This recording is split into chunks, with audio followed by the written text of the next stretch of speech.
Hi everyone, welcome to career with study circle. SSC MTS ప్రిపరేషన్లో భాగంగా మనకి general awareness గురించి ఇంపార్టెంట్ టాపిక్స్, అంటే ఇంపార్టెంట్ మీన్స్ రిపీటెడ్ టాపిక్స్ చెప్పడం జరిగింది. సో చాలామంది కామెంట్ సెక్షన్లో అడుగుతున్నారు, కరెంట్ అఫైర్స్ గురించి కూడా కొన్ని ఏ టాపిక్స్ చదవాలనేసి అడుగుతున్నారు. సో ఇక్కడ కరెంట్ అఫైర్స్ ఎన్ని మంత్స్ది చదవాలి అనేది క్లియర్గా ఇక్కడ మనం డిస్కస్ చేద్దాం. ఎస్పెషల్లీ ఈ జనరల్ అవేర్నెస్లో ఎంటీఎస్కి వెయిటేజ్ ఎంత ఉంది. మినిమంగా మనకి ప్రీవియస్ ఇయర్ పేపర్లో అదే మనం చూసినట్లయితే మనకి 25 క్వశ్చన్స్కి ఓవరాల్గా పేపర్ ఉంటుంది. ఐ మీన్ ఇది జనరల్ అవేర్నెస్ 25 క్వశ్చన్స్ ఉంటాయి. Each question carry 3 marks is equal to 75 marks. ఇది మనకి ఓవరాల్ మార్క్. అయితే ఇక్కడ మనకి కరెంట్ అఫైర్స్ నుండి ఎన్ని క్వశ్చన్స్ వచ్చే అవకాశం ఉంది అంటే మినిమం 5 క్వశ్చన్స్ వచ్చే అవకాశం ఉంది. మినిమం 5 క్వశ్చన్స్ అండ్ మనకి ఎన్ని వస్తాయి, 5 × 3 15 మార్క్స్ ఈ కరెంట్ అఫైర్స్ వెయిటేజ్ ఉంది. ఓకేనా, ఈ కరెంట్ అఫైర్స్ వెయిటేజ్ ఎంత అంటే 15 మార్క్స్. అయితే ఈ 15 మార్క్స్ మనం గెటింగ్ చేయాలంటే కొన్ని మనము రెగ్యులర్గా వచ్చిన టాపిక్స్ మనం కొన్ని చదవాల్సి ఉంటుంది. ఈ కరెంట్ అఫైర్స్ మనం చూసుకొని వెళ్తే డ్యూరేషన్ లాస్ట్ 1.5 year అండి. లాస్ట్ 1.5 year మ్యాక్సిమం మనకి లాస్ట్ 1 year సరిపోతుంది. కానీ ఎస్ఎస్సిలో చూసినట్లయితే మనకి కరెంట్ అఫైర్స్ అనేవి ఒక బౌండరీ అంటూ ఉండదండి. వాడు ఏం చేస్తాడు అంటే ఫర్ ఎగ్జాంపుల్ ఇప్పుడు జరుగుతున్న టాపిక్కి ఇంటర్లింక్డ్ ఏమైనా ఉంటే 2022లో జరిగినవో లేకపోతే 2014లో జరిగినవో 2018లో జరిగినవో కరెంట్ అఫైర్స్ అనేవి ఇస్తున్నాడు. కాబట్టి మనకి లాస్ట్ 1 year నుండి కరెక్ట్గా చదవండి. అది రిమైనింగ్ క్వశ్చన్ పోయినా మనం ఒక క్వశ్చన్ కోసము ఫర్ ఎగ్జాంపుల్ మనకి 2019 నుండో లేకపోతే 2023 నుండి వచ్చేయండి. 2023 నుండి వస్తే మనం ఈ ఒక్క క్వశ్చన్ కోసం ఈ 2023 మొత్తం చదువుకుంటే ఏమవుతుందంటే టైం వేస్ట్ అవుతుంది. కాబట్టి మీరు ఏం చేస్తారంటే లాస్ట్ 1 year నుండి ఆ టాపిక్స్ అనేవి మీరు డివైడ్ చేసుకోండి. ఏంటి అనేది కరెంట్ అఫైర్స్ని ఎలాగంటే ఇలా డివైడ్ చేసుకోండి.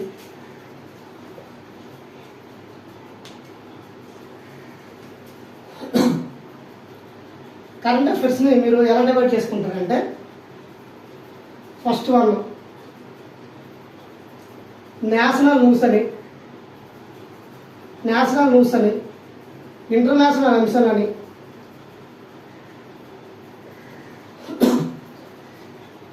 నెక్స్ట్ స్టేట్ న్యూస్ అని, మ్యాక్సిమం స్టేట్ న్యూస్ అని చాలా తక్కువ ఇస్తున్నాడు. తర్వాత స్పోర్ట్స్, తర్వాత డేస్, బుక్స్ అండ్ ఆథర్స్, తర్వాత famous persons related in news. ఇవి మనము కరెంట్ అఫైర్స్ని ఎలాగో మీరు క్లాసిఫై చేసుకోండి. ఇలా క్లాసిఫై చేసుకుంటే మీరు ఒక 3-4 months ఫాలో అయిన తర్వాత మీకు ఏమొస్తుంది అంటే ఒక క్లియర్ ఐడియా వచ్చేస్తుంది. ఓకే, నేషనల్ న్యూస్ ఎలా వచ్చింది. ఫర్ ఎగ్జాంపుల్ అపాయింట్మెంట్స్ ఉన్నాయి. అపాయింట్మెంట్స్లో మనకి రీసెంట్గా ఇండియా కోచ్గా మనకి ఎవరు ఎంపికయ్యారంటే గౌతమ్ గంభీర్. సో ఇలాగా మనకి రీసెంట్గా అప్డేట్ చేసుకుంటూ వచ్చు. ఇక్కడ ఇంపార్టెంట్ టాపిక్స్ చూసినట్లయితే ఏ టాపిక్స్ మీరు కవర్ చేయాలంటే మేజర్గా ఎగ్జామ్లో బాగా రిపీటెడ్గా అడుగుతున్నది ఏంటంటే స్కీమ్స్ అండి. ఈ స్కీమ్స్ అంటే స్టాటిక్ పార్ట్ చదవాలి. ఫర్ ఎగ్జాంపుల్ మనకి రీసెంట్గా పిఎం అభియాన్ లేకపోతే పిఎం సూర్యఘర్ అంటే మనకి సోలార్ లైట్స్ కోసము రీసెంట్గా పిఎం నరేంద్ర మోడీ గారు తీసుకురావడం జరిగింది. ఇలాగా మీరు ఎంటీఎస్ కానీ సీజీఎల్ కానీ ఏ పేపర్ తీసుకోండి, మీకు ఏముంది స్కీమ్స్ మీద ఖచ్చితంగా క్వశ్చన్ ఉంటుందండి. ఇచ్చిన 5 క్వశ్చన్లో మ్యాక్సిమం అది స్టాండర్డ్ జీకేలు అవ్వచ్చు లేకపోతే కరెంట్ అఫైర్స్లో అవ్వచ్చు, కానీ ఖచ్చితంగా స్కీమ్స్ మీద ఒక క్వశ్చన్ ఉంటుంది. ఆ స్కీమ్స్ అనేవి మీరు ఏం చేస్తారు, ఎలా చదువుతారు అంటే ఆ స్కీము ఎవరు లాంచ్ చేశారు. ఇక్కడ మనకి స్కీమ్స్లో స్టేట్ స్కీమ్స్ ఉంటాయండి. ఫర్ ఎగ్జాంపుల్ మన ఆంధ్రప్రదేశ్లో ఏమైనా కొత్త స్కీమ్ తీసుకొచ్చారనుకోండి, ఆ స్కీము ఎవరు లాంచ్ చేశారు, ఎప్పుడు లాంచ్ చేస్తారు, 3 points చదువుకోండి. చాలు. అది ఎందుకు లాంచ్ చేస్తారు? ఫర్ ఎగ్జాంపుల్ మేము మనకి దిశ అనేది లాస్ట్లో వచ్చింది. ఆ దిశపై ఎవరికండి మహిళల కోసం తీసుకురావడం జరిగింది. అంటే ఇలా డిఫరెంట్గా అది ఆ స్కీమ్ అనేది ఎవరి కోసం తీసుకొచ్చారు, ఎప్పుడు లాంచ్ చేస్తారు, ఎవరు లాంచ్ చేస్తారు, ఈ పాయింట్స్ అంతా మీరు చదువుకోవాలి. స్కీమ్లో ఖచ్చితంగా స్కీమ్ నుండి ఒక క్వశ్చన్ వస్తుంది. తర్వాత రెండోది బుక్స్ అండ్ ఆథర్స్. ఈ బుక్స్ అండ్ ఆథర్స్ చూసినట్లయితే స్ట్రాటజీలో చూసినట్లయితే మనకి హిస్టరీ నుండి కానీ, లేకపోతే ఫేమస్ పర్సన్స్ మహాత్మా గాంధీ కావచ్చు, జవహర్లాల్ నెహ్రూ కావచ్చు, లేకపోతే అబ్దుల్ కలాం కావచ్చు, ఇలాంటి వాళ్ళ బుక్స్ గురించి ఇవ్వచ్చు. బట్ ట్రెండింగ్లో ఉన్న బుక్స్ కూడా మనకు అడుగుతున్నాడు బుక్స్ అండ్ ఆథర్స్. ఈ బుక్స్ అండ్ ఆథర్స్లో చూసినట్లయితే మీకు లిటరేచర్ గురించి కొన్ని ఇస్తారు. ఆ లిటరేచర్ అవార్డులు కానీ అలా చదువుకున్న బుక్స్ అండ్ ఆథర్స్. తర్వాత అపాయింట్మెంట్స్ను కూడా ఇస్తున్నాడండి. అపాయింట్మెంట్స్, ఈ అపాయింట్మెంట్స్ ఎలా చదువుతారంటే మీరు ఒక 3 మంత్స్కి ఒకే దగ్గర రాసుకోండి. May month, for example April month, తర్వాత మార్చి మంత్. అంటే నుండి మీరు ఏంటంటే బ్యాక్వర్డ్కి వెళ్ళండి. మ్యాక్సిమం ఏంటంటే అపాయింట్మెంట్స్ క్లియర్ అయిపోతాయి. బ్యాక్ నుండి వెళ్తే మీకు కన్ఫ్యూజన్ లేకుండా క్లియర్గా చదువుకోవచ్చు. అపాయింట్మెంట్స్ నుండి క్లియర్గా ఒక క్వశ్చన్ అయితే ఇస్తున్నాడు. బుక్స్ అండ్ ఆథర్స్ నుండి ఇస్తున్నాడు. తర్వాత డేస్ అండ్ థీమ్స్ అండి. అంటే ఒక డే ఇస్తాడు, ఆ డే యొక్క థీమ్ అడుగుతాడు. లేకపోతే రీసెంట్గా మనకి యోగా డే జరిగింది, యోగా డే గురించి కావచ్చు, ఇలాగా డేస్ ఇవ్వచ్చు, వాటి యొక్క థీమ్ అంటాడు. ఆ డేస్ థీమ్స్ గురించి కూడా ఒక క్వశ్చన్ ఇస్తున్నాడు. తర్వాత ఇది సీఎం అండ్ గవర్నర్. ఇది మనకి స్టాటిక్ పాయింట్ ఆఫ్ వ్యూలో కవర్ అవుతుంది, అదేవిధంగా కరెంట్ అఫైర్స్లో కవర్ అవుతుంది. కాబట్టి ఇది స్టాటిక్ పాయింట్, స్టాటిక్ జీకోలో చదువుకోండి. బట్ అప్డేట్ చేసుకోండి, ఎందుకంటే ఈ గవర్నర్లు, సీఎంలు రీసెంట్గా ఎలక్షన్స్ జరిగాయి కాబట్టి వాటి మీద మీరు ఫోకస్ చేయండి. ఖచ్చితంగా క్వశ్చన్ అయితే ఎగ్జామ్లో స్కీమ్స్ నుండి పక్కా క్వశ్చన్ వస్తుంది, సీఎం గవర్నర్ నుండి ఒక క్వశ్చన్ వస్తుంది, అపాయింట్మెంట్స్ నుండి ఒక క్వశ్చన్ వస్తుంది. తర్వాత స్పోర్ట్స్లో మేజర్గా మీరు ఏం చేస్తారంటే అప్కమింగ్ ఈవెంట్స్ చదవండి. అప్కమింగ్ ఈవెంట్స్ అంటే for example next T20 world cup ఎక్కడ జరుగుతుంది, అంటే ఏ దేశంలో జరుగుతుంది, నెక్స్ట్ ఫిఫా గురించి ఎక్కువగా మీరు టెన్నిస్ గురించి, ఫుట్బాల్ గురించి, హాకీ గురించి, క్రికెట్ గురించి మ్యాక్సిమం ఎక్కువ వీటి గురించి ఎక్కువ తెలుసుకోండి. మ్యాక్సిమం ఇక్కడ నుండి బిట్లు ఎక్కువ వస్తున్నాయి. తర్వాత టేబుల్ టెన్నిస్, మనకి టెన్నిస్లో మనకి వింబుల్డన్ అవ్వచ్చు, ఆస్ట్రేలియా ఓపెన్ కావచ్చు, ఇలాంటి మనకి టెన్నిస్లో ఉంటాయి. 4 ఉంటాయి. ఆ 4 కూడా చాలా చాలా ఇంపార్టెంట్. ఆ 4 నుండి కూడా ఒక బిట్ అడుగుతున్నాడు. తర్వాత ఎస్ఎస్సి కూడా ఫేవరెట్ టాపిక్ ఏంటంటే ఖేలో ఇండియా అంటే ఏషియన్ గేమ్స్, ఒలింపిక్స్.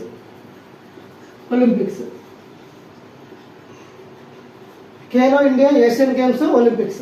వీటిలో ఇండియా ఇవి ఎక్కడ జరిగాయి, మొదట ఎక్కడ జరిగాయి. ఫర్ ఎగ్జాంపుల్ ఖేలో ఇండియాలో ఎవరైనా మన ఇండియా వాళ్ళు ఎవరైనా గెలిచారండి. ఫర్ ఎగ్జాంపుల్ ఏషియన్ గేమ్స్లో మన ఇండియా వాళ్ళు ఎవరైనా గోల్డ్ మెడల్ కానీ సాధించారనుకోండి, వాళ్ళు ఏ స్పోర్ట్స్కి related. For example Neeraj Chopra ఏ స్పోర్ట్ దేనికి related, javelin throw. Virat Kohli cricket, ఇలా అడుగుతుంటాడు. తర్వాత స్పోర్ట్స్ పర్సన్స్ ఏమైనా బుక్స్ రాశారనుకోండి, ఫర్ ఎగ్జాంపుల్ కపిల్ దేవ్ ఏదో ఒక బుక్ రాస్తుంటాడు, సచిన్ ఒక బుక్ రాస్తుంటాడు, ఇలా ఒక బుక్స్ గురించి. తర్వాత schemes, books and authors, appointments. ఇక మనకి ఏంటంటే సర్వేస్ అండ్ ఇండెక్సెస్.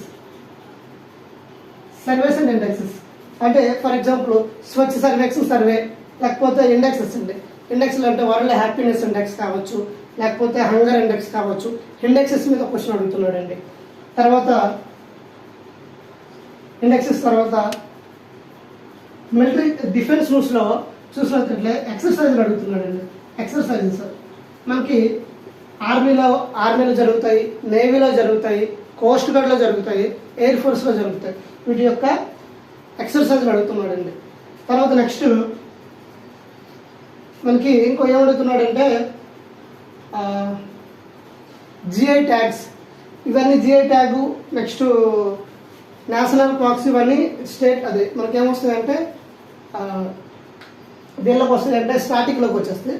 ఇక్కడ మనకి 9వ చూసినట్లయితే డిఫెన్స్ అండ్ సైన్స్ అండ్ టెక్నాలజీకి సంబంధించి స్పేస్ న్యూస్ అడుగుతున్నాడండి. ఫర్ ఎగ్జాంపుల్ ఇస్రో గురించి కావచ్చు, ఇస్రో గగనయాన్ ఎప్పుడు లాంచ్ చేస్తుంది, లేకపోతే ఏదైనా మిసైల్ ఇచ్చి అది ఎయిర్ టు ఎయిర్ మిసైలా, సర్ఫేస్ ఎయిర్ మిసైలా, ఇలాగ మనకి డిఫెన్స్ రిలేటెడ్ న్యూసెస్ అడుగుతున్నాడండి. తర్వాత ఇంకా ఫేమస్ పర్సనాలిటీస్ ఫర్ ఒబెచరీస్ చూసినట్లయితే ఒబెచరీస్ అండి,